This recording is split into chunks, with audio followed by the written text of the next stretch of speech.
Why do they doubt the kid? I'm about to prove them all wrong again.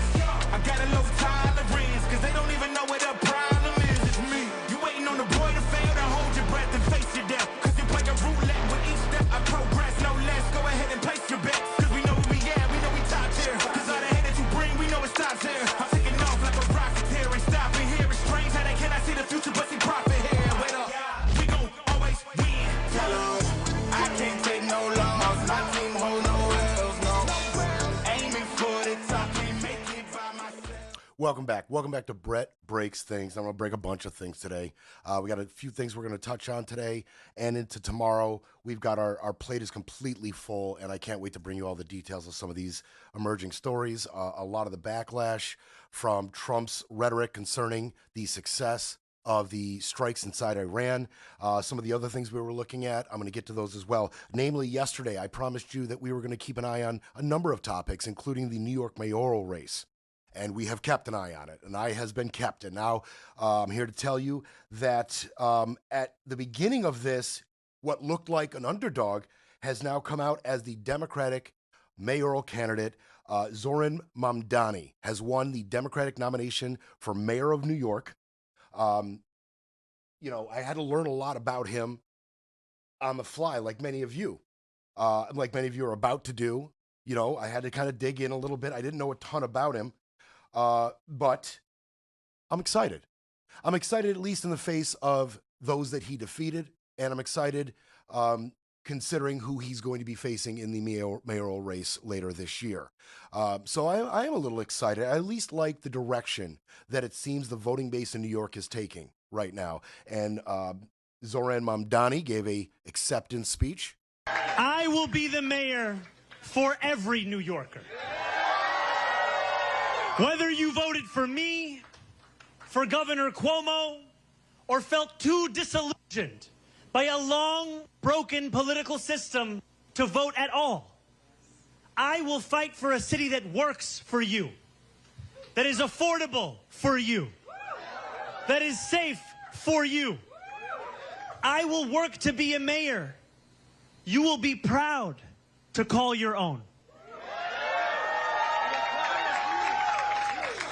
I cannot promise that you will always agree with me, but I will never hide from you. If you are hurting, I will try to heal. If you feel misunderstood, I will strive to understand. Your concerns will always be mine, and I will put your hopes before my own. All right. So the right, get ready to be completely triggered by this gentleman, as he is a socialist Democrat. That's right. I said it. He's a socialist Democrat. And you on the right, you love to hate socialism. The word itself scares you. And it invokes such a reaction at the water cooler. But you love socialism when it comes to Medicaid, Medicare, Social Security, SNAP, LIHEAP, VA benefits. You love it then. Then socialism's okay. But when you're at the water cooler and you want to, attach socialism to communism and any other ism that you may have learned about on Facebook, then it's the demon. Then it's demonized. But that is what he is. Get triggered. Nobody cares, especially the people in New York. They have voted. They have voted. And he stands a heck of a chance in the overall mayoral race. He stands a great chance. Who did he defeat? He defeated Andrew Cuomo, who got, Zorin himself got 43% of the vote share, close to 44. Andrew Cuomo got 36% of the vote share, and Brad Lander, who I showed you a video a couple days ago of him getting detained at an immigration center in New York. He was the comptroller of New York. He was in the race as well. He only received 11% of the vote share. And we'll get to Brad Lander again later in the show. We got a little update on his situation. Close to 1 million ballots were cast just in the Democratic primary, higher than 2021's 840K, which at the time seemed substantial, right? Seemed like a big, impressive number. The top voter concerns: crime, number 1, housing, number 2, and jobs, number 3. I didn't have any further down. I wonder where the current immigration policy of this administration would be on that list. I bet it would be close up there. considering the demonstrations that have been taking place in New York and some of the more sensational video coming out of New York recently concerning ICE and Border Patrol. Cuomo spent $8 million on his campaign. Lander, 8.1. Zorin Mamdani, 7 million. And the other candidates that were involved is 6 million combined amongst them. And who is endorsing these gentlemen? For Mamdani, it was a big push from Bernie Sanders and AOC, along with the actress Cynthia Nixon. Cuomo had Eric Adams, oddly enough, and the labor union and several other Obama-Biden era figures had backed him, the old guard, right? The old Democratic guard. And this is a warning shot across their bow. The dug-in Democrats, the old guard, they are awake now. This is a huge defeat for them. And it may be signaling a change in the Democratic landscape.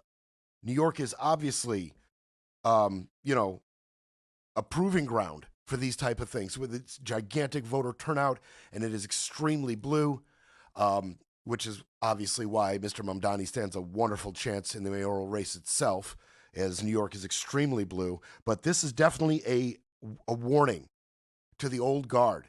It's a heads up that things might be shifting a bit in the landscape. Mamdani, he consolidated the progressive and the youth vote, really. He defeated Eric Adams, as I said. He was running as a centrist at the time. His approval rating was in the low 30s. Curtis Silwa was defeated. A talk radio firebrand. Oh, no, you know what? I'm sorry. No, that's not who was defeated. I'm giving you, these are the candidates he's going to be facing. I apologize. I read the wrong section. Who's he going to be facing in the mayoral election? I apologize. Eric Adams, running as an independent, as I said, with a extremely low approval rating. So Adams is not giving up the ghost. I personally think Trump has bought him with that pardoning of him. And all of a sudden, his rhetoric and his stance on just about everything does a 180. A gentleman named Curtis Silwa, he is going to be a Republican candidate. Silwa. As I was just getting to, he's a talk radio firebrand, right? Low likelihood of victory for him, however, as it is a deep, deep blue New York City. Jim Walden, an independent and anti-corruption attorney, may run, and possibly Cuomo, as an independent as well, may give it a shot anyway. So we'll see about that. If Mamdani should win, he will be the first Muslim mayor of New York. He will be the first millennial mayor of New York. He will be the first Asian American mayor of New York. He's got Asian descent. And he will be the first Democratic Socialist mayor. So a lot of barriers potentially about to be broken in this mayoral race in New York. So keep an eye on that. That race will be later this year. All right, let's get to what we've been hearing so much about. The Democrats are like a dog with a bone with this obliteration issue. They just won't let it go, nor should they, nor should anyone. When our administration wants to lie to our face, deny intelligence, double and triple down using their subordinates, going to every single media outlet they can to lie to you, with no proof of their claims, no reasonable evidence of their claims at all, and including, evidence and intelligence reports of flat the opposite of what they're telling you, especially when it concerns the 900 pounds of 60% or more enriched uranium. This has been a sticking point over the last 48 hours, and it should be. They should not get away with this. It should not be let go. It is important. And so Trump, I played you those charming clips of him getting ready to head to The Hague in Netherlands. Yesterday, he was there. So what were they really there for? It was about a spending boost. Okay, it was about a NATO spending boost. The leaders have agreed to raise the spending per country from 2% GDP to 5% of their GDP. Most of this has been a response to the Russian aggression and, believe it or not, Trump's pressure on these other nations to, pay their fair share. This was an issue in his first term. He brought this up a number of times in his first term, talking about we pay all the bills, they're not paying their fair share. Now it seems he's gotten his druthers in this issue when it comes to this issue as they have raised their spending. They have. So after this small victory for Trump on the spending raise in NATO, he took some questions. Here's the fun part. Unless you enjoy, transparency, diplomacy, measured, reasonable responses from the world leaders. If you enjoy those things, this isn't so much fun. But if the train wreck that is Donald Trump just amuses you in general, well, here we go again. Reaction to the intelligence reports saying that the Iranian nuclear sites were only partially devastated, not entirely. Yeah, well, they said it was actually the report said it could have been they don't know. I mean, they did a report. I could have Pete talk to it because his department did the report. They really don't know. I think Israel's going to be telling us very soon because Bibi is going to have people involved in that whole situation. We hear it was obliteration. It was a virtual obliteration. When you take a look at the ground above, don't forget, the flame is all underground. But everything above, if you look at the before and the after picture, everything above is burned black. The trees, everything. There's one building, but that's a building that sunk substantially into the granite so that, the fire goes right over it. I believe it was total obliteration. I believe they didn't have a chance to get anything out because we acted fast. If it would have taken 2 weeks maybe, but it's very hard to remove that kind of material. Very hard and very dangerous for them to remove it. Plus, they knew we were coming. And if they know we're coming, they're not going to be down there. There aren't too many people that are going to be down there. Just on the last part of that clip, he says, we struck very fast. They didn't have a chance. They didn't have a chance. And then literally 2 seconds later, he says, well, they knew we were coming, so they wouldn't be underground. It is just stream of consciousness, a deranged stream of consciousness out of this guy. He is in cognitive decline. There is no doubt about it. And I could spend a whole show just playing clips of him mumbling, stumbling, slurring, ranting, raving. He just talks. He just says things. And so before that very confusing bit at the end, he's of course just doubling down on what he had already told us. Not intelligence reports. I believe it's obliterated. I believe. That's what he's going on. That's what he's confident. That's what makes him confident to continue to say these things in front of cameras over and over again, fly halfway across the world just to say them again in front of NATO. I'm confident it's been totally obliterated. I'm confident. We're going to play more. We're going to hear from Rubio. We're going to hear CNN reports directly refuting what he is saying.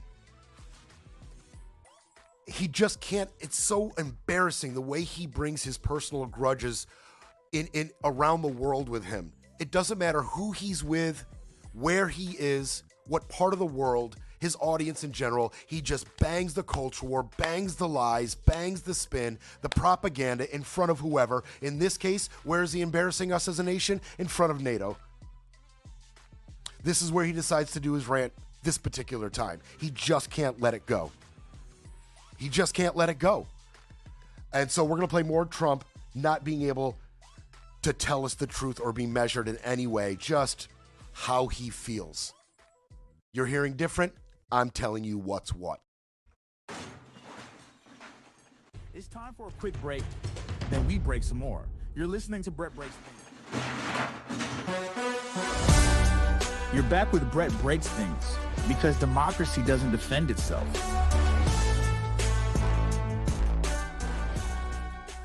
No, first of all this stuff about the intelligence, this is what a leaker is telling you the intelligence says. That's the game these people play. They read it, and then they go out and characterize it the way they want it characterized, and they're leakers. This is the game they play. So that's number one. Number two, here's a fact. The conversion facility, which you can't do a nuclear weapon without a conversion facility.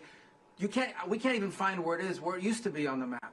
you can't even find where it used to be because the whole thing is just blackened out. It's gone. It's wiped out. It's wiped out. Then we dropped 12 of the strongest bombs on the planet right down the hole in 2 places. Everything underneath that mountain is in bad shape. And I refer you to the statement of the IAEA, Mr. Grossi. You know what he said? He said there was Iran, the way it looked the day before the attack, and what their nuclear program looks like now. 2 very different things. They are way behind where they were just 7 days ago. Now, anything in the world can be rebuilt, but now we know where it is. And if they try to rebuild it, we'll have options there as well. But all this leaker stuff, these leakers are professional stabbers. That's what they are. They go out and they read this stuff, and then they tell you what it says against the law, but they characterize it for you in a way that's absolutely false. There's no way Iran comes to the table if somehow nothing had happened. This was complete and total obliteration. They're in bad shape. They are way behind today compared to where they were just 7 days ago because of what the president did. Marco, can I just... You just said anything can be rebuilt, and then 30 seconds later you say complete and total obliteration. And by the way, the leakers you're referring to, I call them heroes. Where we are right now, with the level of, with the lack of transparency from this administration and the out-and-out lying done from every level of it, I wouldn't say these leakers are beneficial. I would say these leakers are absolutely crucial. They seem to be the only way we can get truth out of this administration is by some patriot leaking it, so the American public can sink their teeth into at least a nugget of truth. Yeah, I don't think it's just beneficial or convenient that we have a leaker. I think it's absolutely necessary that leaks come from this administration. It is the only way we're going to get the truth. And Rubio just said it himself. He just said it. Anything can be rebuilt. And I said yesterday, what? The knowledge of how to do these things, if they were that close, has been just obliterated into dust in the wind, into the annals of history. They'll never figure it out again. You've completely obliterated their knowledge base in this subject. If you're telling me anything can be rebuilt, and you don't have a real timeline for that, although we've gotten timelines from other intelligence sources, timelines as soon as a couple months to a couple years, they could be right back to where they were before that bombing. But you're telling me what now? That they've forgotten how to do it?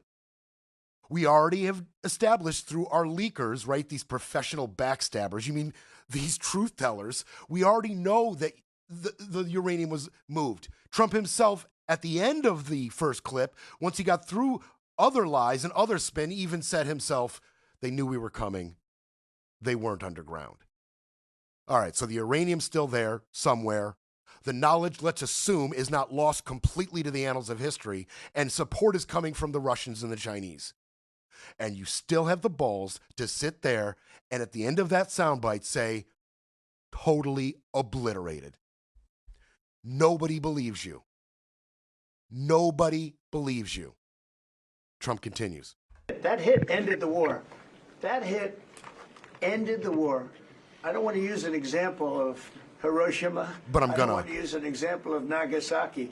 But that was essentially the same thing. That ended that war. This ended that with the war. If we didn't take that out, they'd be fighting right now. I don't want to bring up Hiroshima. I don't want to bring up Nagasaki. But Hiroshima and Nagasaki.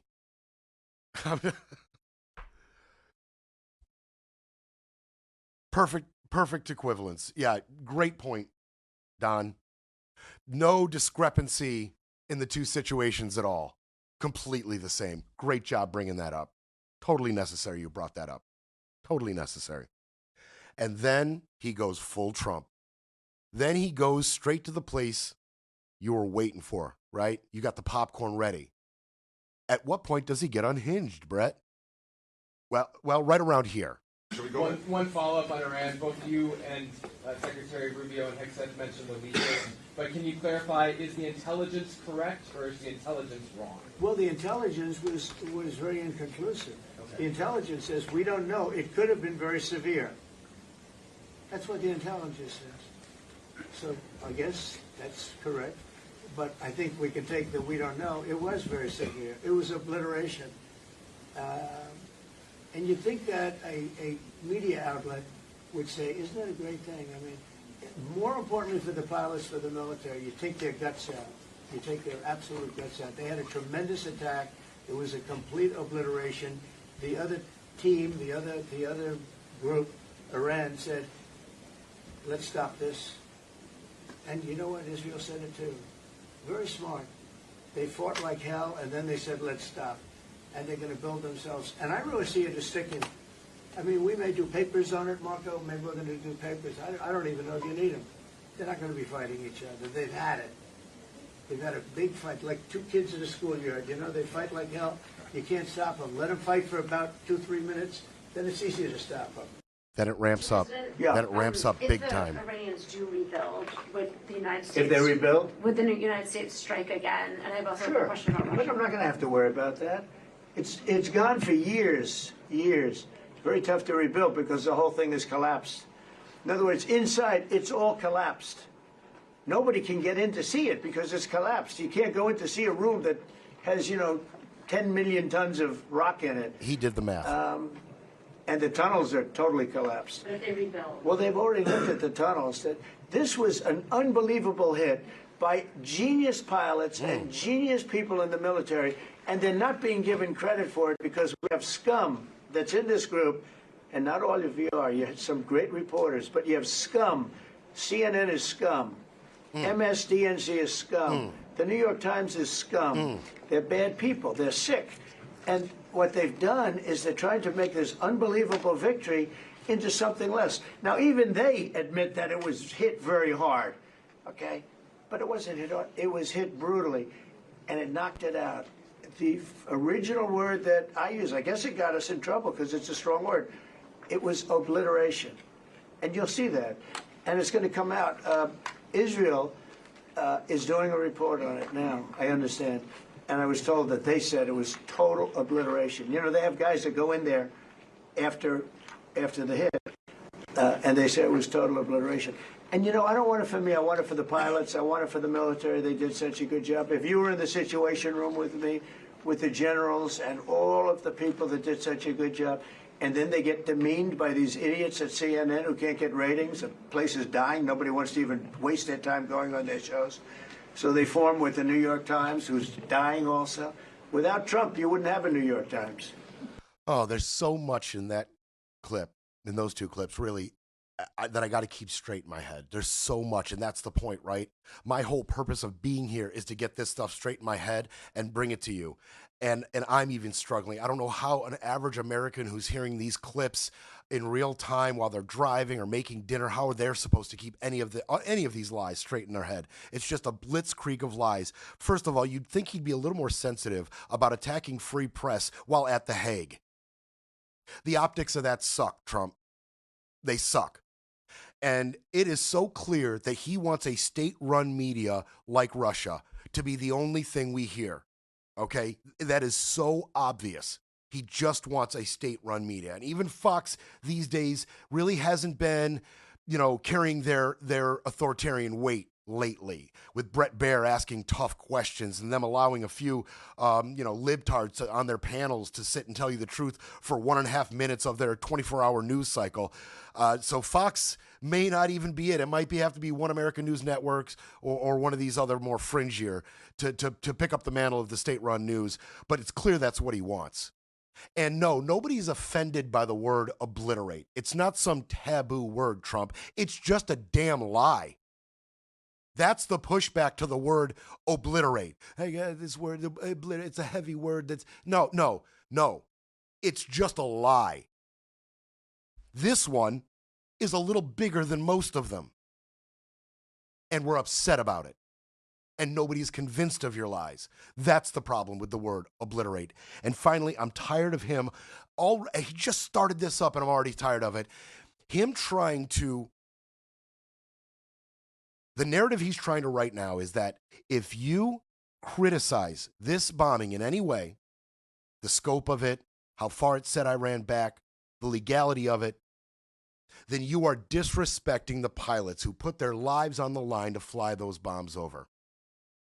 Mr. Suckers and Losers, Mr. I don't like the ones that were captured, Mr. Taking trips and skipping the memorials in a number of places. This guy, the guy who wants to cut VA, this guy wants to tell you that if you question anything he says, you're anti-troops. You're anti-troops. You're disrespecting the sacrifice of our troops. You're disrespecting the danger that those pilots put themselves in to deliver these bombs. How dare you? How dare you? No, we all respect the troops much more than you do, Don. And that has been well documented, how little you have respect for the troops. How dare you use them as a political football to kick around? How dare you? They didn't do that for you. They did that because they thought it was in America's interest to follow orders they were given. And that's what they did. They followed orders. They are not a part of your political landscape. They are not a part of your culture war. Don't use them as such. They don't belong in this conversation at all. We all appreciate their service much more than you do. Breaking politics, breaking narratives, breaking news. But first, we need a coffee break. You're back with Break Breaks Things, where the truth hits harder than the headlines.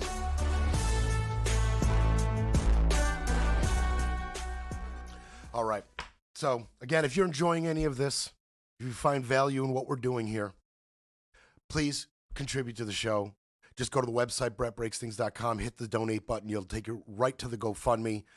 Again, we're trying to get to a place where this is self-sustaining. We are not there yet. We need your help to get there. Anything you can donate is greatly appreciated. Or if you want to take part in the show by calling in, also appreciated. 561-270-3844. If you have anything to say about the mayoral race, Trump's comments there at The Hague, or anything I'm about to start to get into, and what I'm about to get into is the political backlash, okay? As these leakers, these backstabbers, in my opinion, these heroes who are interested in getting us the actual truth of the situation, their info that's come out is getting dug into very, very heavily. CNN is all over it. Some Democratic leaders are speaking on it now, and there is political backlash taking place. So we're going to get to some of that now. Now, who you're going to hear from now is the chairman of the Foreign Affairs Committee, Mike McCaul. We're going to hear from him in a CNN interview. Let's see what he has to say about the state of the Iranian nuclear program. This is what we say, quote, the U.S. military strikes on 3 of Iran's nuclear facilities last weekend did not destroy the core components of the country's nuclear program and likely only set it back by months, according to the intelligence assessment. It was produced by the Defense Intelligence Agency, the Pentagon's intelligence arm. Now, worth noting, Caroline Leavitt, the White House spokesperson, pushed back against this report, said it was wrong. I'm interested to know your reaction to this, considering that President Trump has repeatedly said that the program was, quote, completely obliterated. Well, it's unfortunate that intelligence gets leaked so quickly in this administration. I understand the president's frustration. Having said that, it did cause significant damage. And I think that's important in terms of a time to negotiate a peaceful resolution.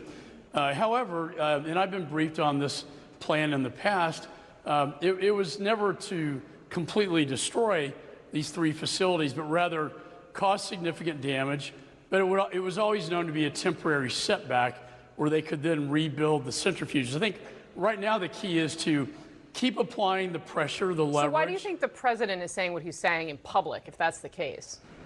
Well, because it did cause significant damage. And he had 12, 30,000-pound bombs being dropped. Right?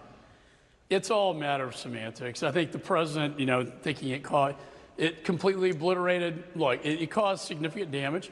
It was a temporary setback. Now, that is Republican Congressman Mike McCaul. And at the end there, I'll translate what he said there. When in response to the question, it wasn't obliterated though, right? In response to that question, he was tactful, right? But what he's really saying is, well, Trump just says things, but there's value in what we did here, right? Because he's a loyal Republican congressman, right? And by the way, Republicans, don't tell me you wouldn't rather your leaders, the leaders of your party, sound more like him. Because that's not some dissenter. You know, he isn't Mike Massie. He isn't Rand Paul. He isn't somebody who's getting comfortable speaking against Trump policy. That's Republican Congressman Michael McCaul, chairman of the Foreign Affairs Committee. And he just tells you simply, there was significant damage, and we knew this would be temporary. Trump, why can't you do that? Why can't you do that? Why can't you just say it was significant damage? And even in the terminology temporary, right? You could say temporary could mean 2 months. Temporary could mean 2 years or 10 years. Acknowledging that at some point, the Iranian nuclear program will resume. Why can't you just tell us the truth?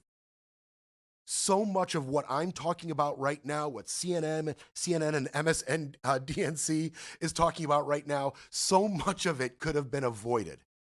So much of it could have been taken right away from us as talking points. But you make it so easy to attack you by going up there in that stream of consciousness, that riff mode, and lying and spinning. You just can't help yourself, and you create your own problems. And here is a Republican congressman coming in behind you, trying to clean up your mess, and that's how it should be cleaned up. And he'll probably get in trouble for that. For relating to the American people on a level that we can understand and respect. He will get in trouble with Trump for that. How dare you, sir? It's got to be lies, spin, chaos, anarchy. You were measured, judicious, truthful, and understanding. You're done. You're done. You're fired. I mean, why can't you just do that, Trump? And the CNN reporting continues. We have major breaking news into CNN. 3 sources tell CNN that according to an early U.S. intelligence assessment, the U.S. military strikes on 3 of Iran's nuclear facilities last weekend did not destroy the core components of the country's nuclear program and likely only set it back a few months. That's right. So this is an assessment that actually is out from the Defense Intelligence Agency. That is the Pentagon's intelligence arm. And it was based on a battle damage assessment conducted by U.S. CENTCOM after the strikes, according to one of the sources. And it is worth noting that it is a very early assessment. The strikes were only a matter of days ago, and the intelligence community is still gathering intelligence. They are still working to come up with a full, comprehensive picture of what exactly happened here. But based on a battle damage assessment that was carried out by U.S. Central Command, essentially looking at the images and looking at what was actually damaged, the Defense Intelligence Agency has assessed that the core components of Iran's nuclear program are largely intact, and that Iran's nuclear program has essentially only been set back by months. Now, we presented this information to the White House for comment, and White House Press Secretary Carolyn Leavitt, she did acknowledge the existence of this assessment, but she said in a statement that the administration disagrees with it. She said, quote, "This alleged assessment is flat out wrong and was classified as top secret, but was still leaked to CNN by an anonymous low-level loser in the intelligence community." There it is. Carolyn, she's good, right? Her and Hegseth. I don't know who's better at it yet. She should be better at it because that's her job, right? To express the lies to the American people the way Trump wants them expressed. But Hegseth is just so good at it, too. He's so good at it, too. So I find that very interesting that she says this assessment is wrong. This top secret assessment is wrong. Okay, this time it's your CENTCOM, Central Command. U.S. Central Command has told you, not quite sure how much damage we did. It could be extremely temporary. So this time CENTCOM is wrong. Last time it was your DNI that was wrong. Tulsi Gabbard, she was dead wrong when her messaging wasn't right on point. Right now, CENTCOM comes out and says, we've done a little bit of intelligence gathering on the situation while all of this spin and propaganda is happening around us, and we're not quite sure just how much we damaged it. It could be temporary. Well, Leavitt's there to tell you right away, they're wrong too. And by the way, bleep the leakers for getting that truth out there. Leavitt. Other Republicans were heard from. Okay, so we heard from McCaul, some other Republicans got a chance to speak on the issue. Mark Wayne Mullins, he sat down with Laura Ingraham. Now, I do think Ingraham is fairly safe from getting popped in the mouth by Mark Wayne. He wants to fight. He's an amateur pugilist / congressman who wants to fight. He wants to fight you. Not figuratively, he wants to actually fight you. But I feel like Laura's friendly enough, and she's in no immediate danger from amateur pugilist Mark Wayne Mullins. Let's hear from him. So the Defense Department, they don't have eyes on this like our IC community does. It was a premature leak, and without question, it needs to be investigated. This kind of information cannot be leaked. And because you have fake news like CNN running with the story, and it's absolutely false. They were salivating Yeah. all day. They were salivating. Yeah, that's the best part about this. Is you condemn the leakers with your information, right? This is information from your CENTCOM analysis, and then it gets to CNN, and all of a sudden it turns into fake news. So are these leakers backstabbing America by taking legitimate intelligence reports and making them public? Or were the reports themselves fake news that CNN then ran with? Don't get too muddled up in that. We'll be here for weeks. Don't. I love hearing from Mark Wayne Mullins. He is the worst of us. Rand Paul. He got out and had some things to say. He's had a lot of things to say lately. Rand Paul, are you gearing up for something? Are you gearing up for a push to possibly primary Don? Not primary, I'm sorry, run against Don? Because you've been awful vocal lately. First, it was points in the big, beautiful bill. Now you're coming out and you have an opinion about this. And none of what you've been saying lately has been on the administration's messaging, has been on point with their messaging. What are you gearing up for, Rand? Here's Rand Paul. The main thing it changed is that Netanyahu judged that they were weak and he could attack them. And, nobody wants them to have a nuclear weapon, but I think it's still unknown what the result of this will be. Will Iran capitulate and say, never again, we're going to behave, we want to be part of the community of nations? Or will Iran respond with a sprint to creating a nuclear weapon? There are news reports out today saying that 400 kilograms of enriched uranium at 60% was spirited out before the attacks. I don't know the truth of this, but it's been in the news. But you're saying it. There's also the question of whether some centrifuges were removed as well, or whether there are other sites. I'm not sure you can bomb away the ability to make a nuclear weapon. It takes about 40 kilograms, and if they took 400 kilograms, they got enough for about 10 weapons. That can be hidden almost anywhere. So we'll see what happens. I hope that they won't develop a nuclear weapon. I hope that the war will not continue. But I guess I rest my judgment on the previous incursions of so many presidents, from Obama to Bush overseas, that really didn't go as planned, and I think lost a lot of treasure and a lot of life needlessly. You say lost a lot of treasure? Like a chest full of gems and gold doubloons? Like, what are you talking about?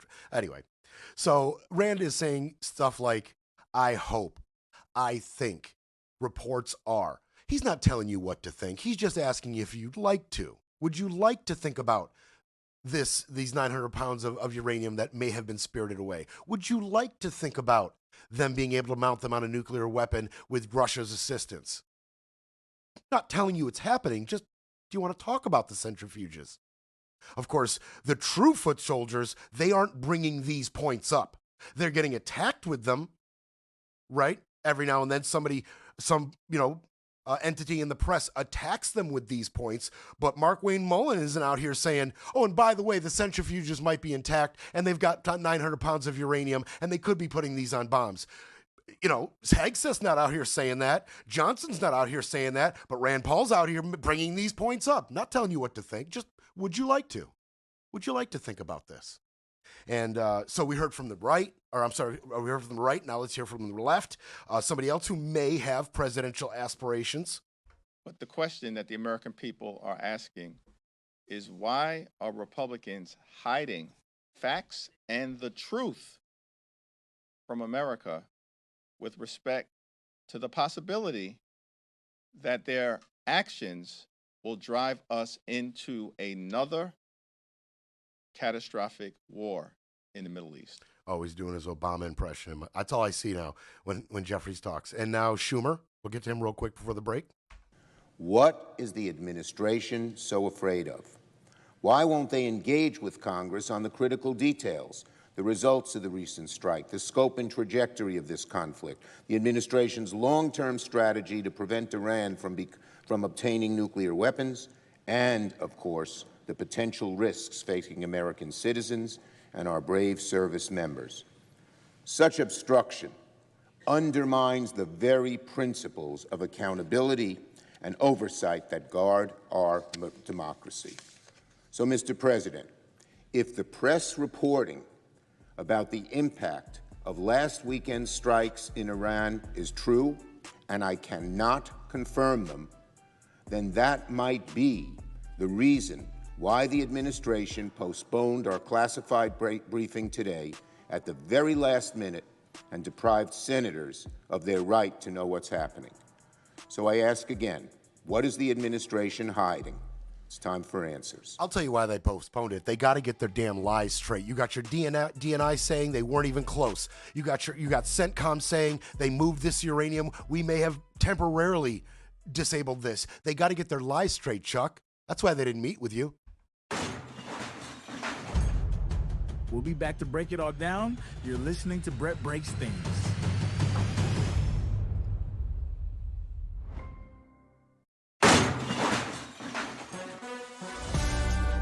You're back with Brett Breaks Things, because silence isn't an option.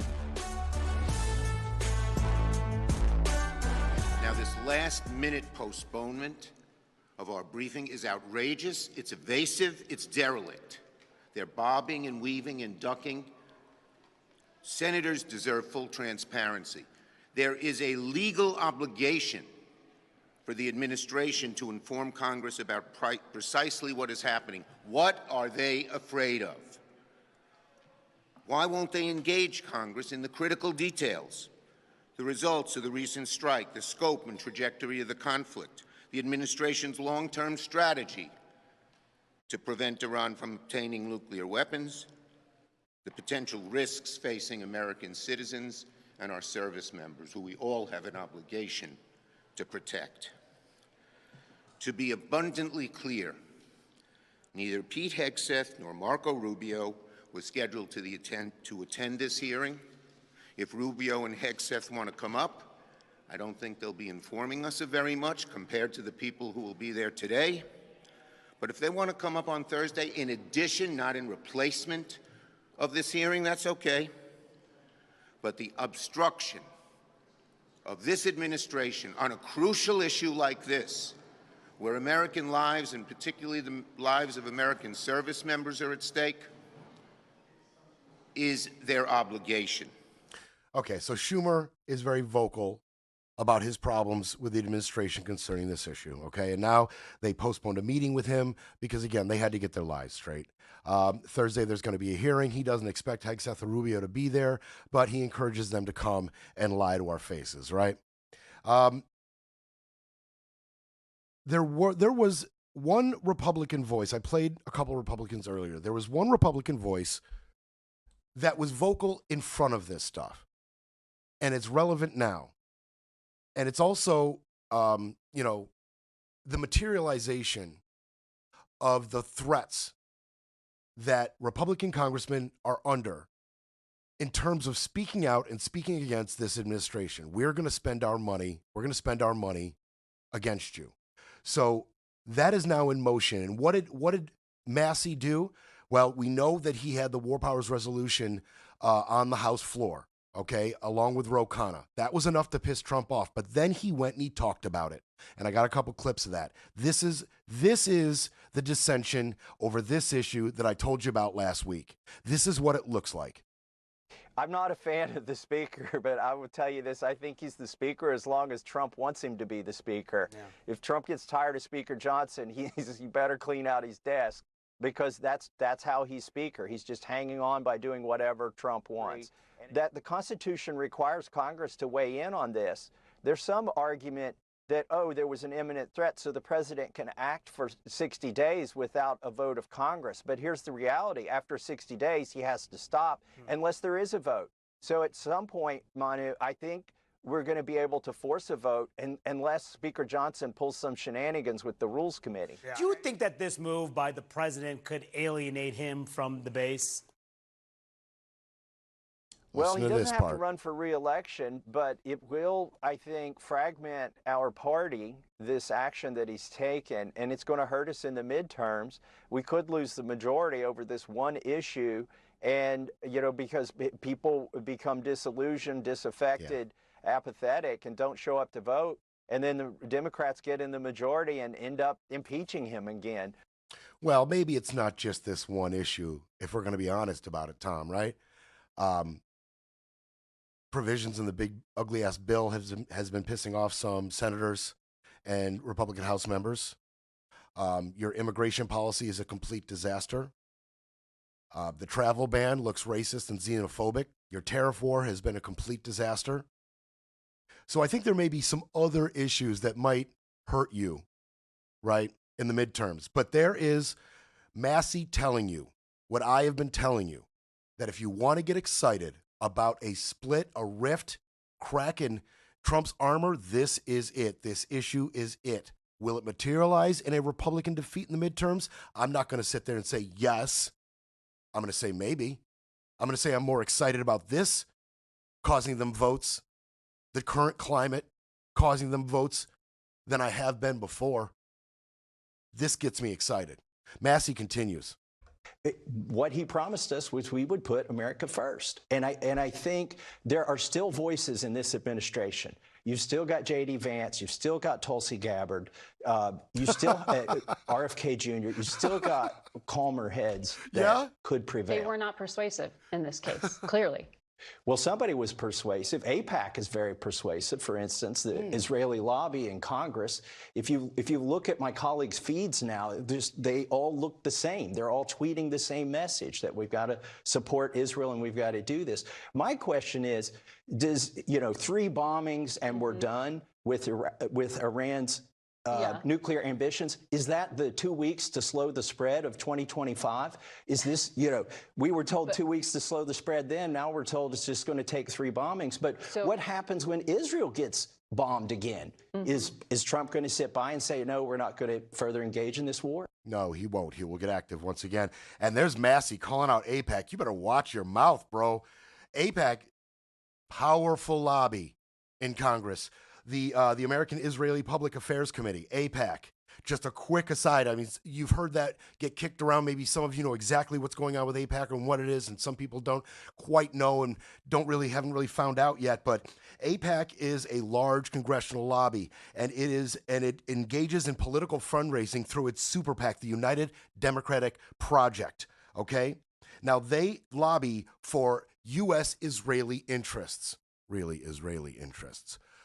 But U.S.-Israeli interests, right? And the UDP itself, the United Democratic Project itself, it spent over $40 million in the 2022 midterms alone. They are a major super PAC, and they toss their money around. And they are not registered under the Foreign Agents Registry Act. They are not. Why? Because they are supposedly U.S.-led, right? They're supposedly U.S.-led and are not directly funded by Israel, not directly, okay? And it acts independent, advancing American interests, American-led, not Israeli money is what they claim, And by claiming that and avoiding Pharaoh registration, they don't have to publicly disclose their donors. And, they don't have to really detail communication with foreign agents and foreign officials. They don't have to file biannual reports, lots of stuff. Okay, so there's, been concerns raised about AIPAC. He's not the first one, but people don't generally go on these interviews and start talking about AIPAC. But he did. And finally, what really sent Trump off.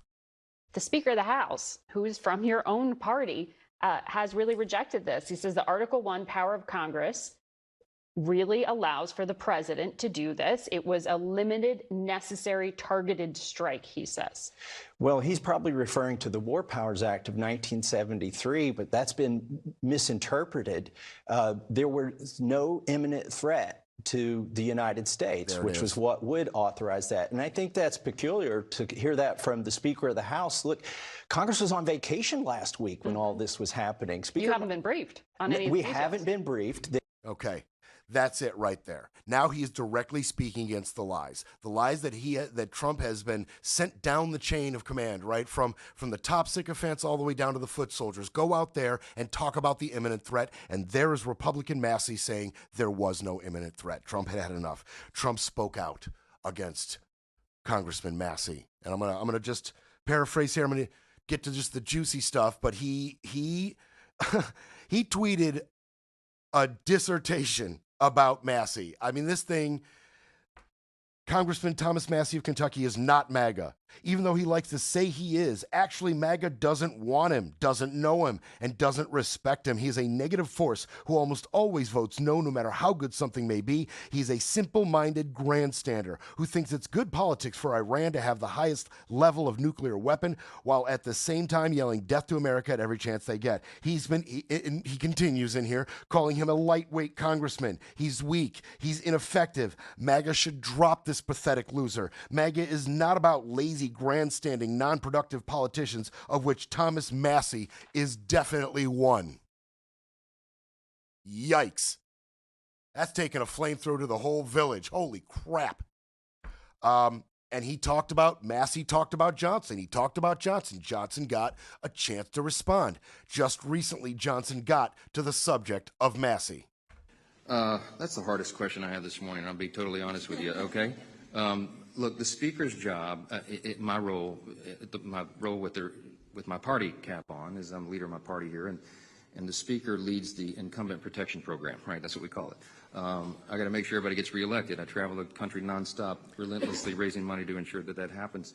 But I certainly understand the President's frustration about the colleague you named, and he and I talk about that quite a bit. Massie can't is the quite colleague. understand what the rationale is, but if you're here and you're wearing one team's jersey, and every single time you vote with the other team, you know, people begin to question what your motive is and what your philosophy is, and you know, why you're so consistently opposed to the platform and the agenda of your party. And what he said right there is the problem with our government right now. One of the major problems. And it is this tribal bullcrap.